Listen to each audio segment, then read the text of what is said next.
avec la diversité des langues, et finalement, nous, on s'est retrouvés au Congo. Alléluia. Nous, on s'est retrouvés au Congo, d'autres se sont retrouvés au Cameroun, il y en a qui se sont retrouvés au Gabon, d'autres en RDC, il y en a au Kenya, et d'autres encore au Liban, en Inde, etc. Et plus tard, en Amérique, etc., l'Europe, et voilà comment les peuples se sont dispersés, les nations se sont créées. Alléluia. Et cette partie de la terre qu'on a appelée le Congo, finalement, est habité par un peuple que nous sommes. Alléluia. Ça, c'est pour la petite histoire. Tout à l'heure, nous allons encore danser. Pourquoi nous allons danser? Nous ne célébrons pas ce que... Qui sait que le Congo est un pays béni? Écoute-moi, ceux qui n'ont pas kilo, ils ont un moka, ou ils ont un pambama, Congo, ils ont un pambama. Sois fier d'avoir un pays comme le Congo. C'est une grande bénédiction. Mais le Congo est un pays très béni par Dieu. Quand les autres, surtout les Blancs, quand ils voient un pays comme le Congo, ils nous envient. Et c'est nous-mêmes qui, chaque matin, chaque soir, nous ne cessons de dire des mauvaises choses sur le pays. C'est nous qui nous battons pour chercher à immigrer en Europe. Pendant ce temps, l'Européen qui a étudié le Congo à fond, qui sait que ce pays regorge beaucoup de richesses que eux n'ont pas, ils envient les Congolais. Alléluia. Ton pays est béni. Nzambe atia mapamboli, atia bomengo, atia richesse na mboka oyo to béni Congo. Alors nous sommes un pays béni. Je répète encore que nous sommes un pays béni. Non, tu comprends pas. Tu comprends pas. Quand tu étudies le Congo, tu étudies pas juste le relief, pas juste l'hydrographie, tu étudies la géologie du Congo. Bon, quand on a la géologie, peut-être que vous allez comprendre. Ceux qui ont étudié sous-sol et en Congo, vous pouvez remercier Nzambe. Vous pouvez sans Nzambe merci pour la mboka et l'olenge oyo. Ceux qui ont moni bibale, ont moni maï. Mboka Congo est un mboka moko arrosé du nord au sud. Il n'y a pas de désert. Vous le savez, on n'a pas de désert, n'est-ce pas, non? On n'a pas de désert. Donc le Congo, c'est un pays qui est arrosé du nord au sud. Des balais, des cours d'eau, des rivières se trouvent partout. Et vous savez que dans le domaine de l'économie, l'hydrographie, les cours d'eau là jouent un rôle extrêmement important. Et pour l'agriculture, pour le transport, etc. Quand vous étudiez le sol du Congo, je ne parle pas du sous-sol, mais le sol, vous allez voir que le sol du Congo est fertile du nord au sud.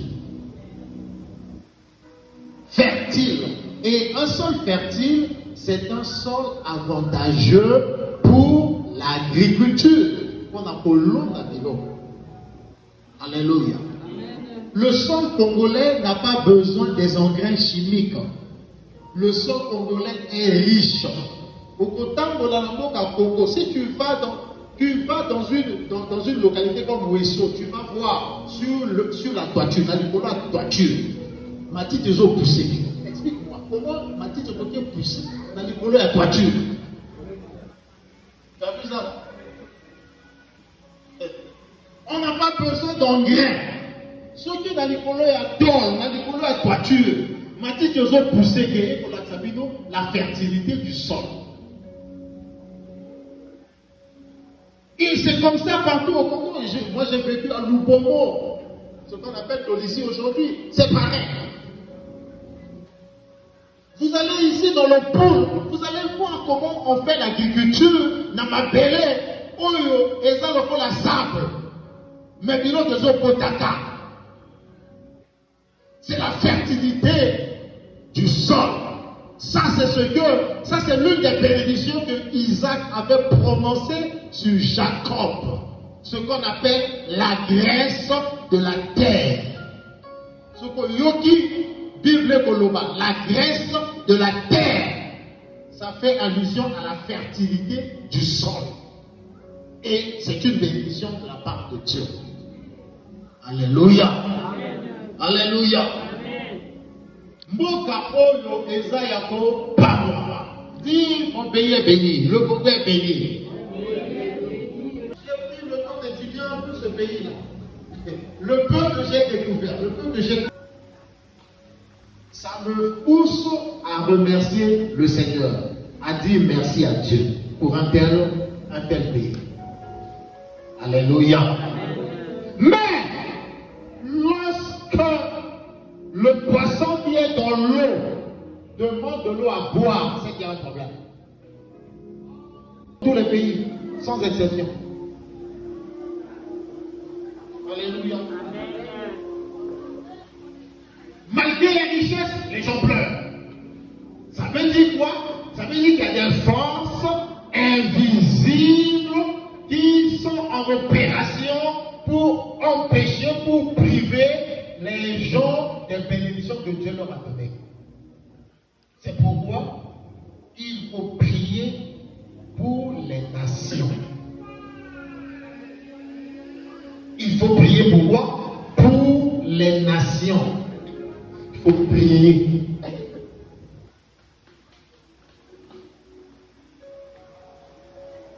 Il y a une tendance à vouloir minimiser l'impact de la prière pour la vie d'une nation. Et c'est une grave erreur.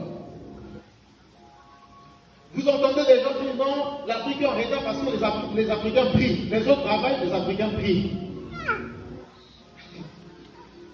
Le problème n'est pas là. Le problème est que les autres que vous pensez en train de dire, aucun territoire n'est vierge, spirituellement parlant. Les territoires ici sur la terre sont occupés par des esprits. Ils ont réussi à mon côté. Ils ont dit, raison c'est béni. Les esprits sont partout. Ils sont partout.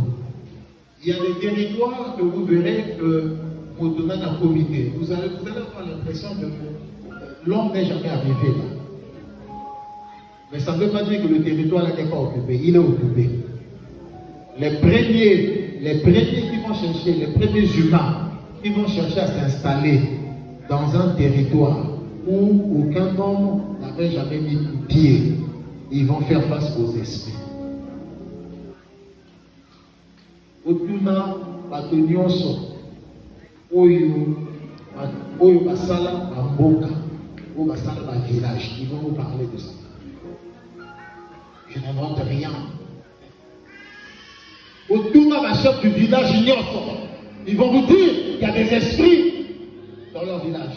Il y a des esprits qui contrôlent leur village, avec lesquels les chefs là doivent traiter.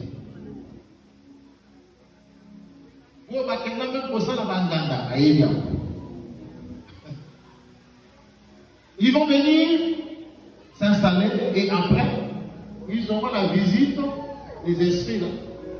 Ils vont venir pour dire bon, vous savez pas que c'est chez nous ici. Si vous voulez rester, Il voit son compte.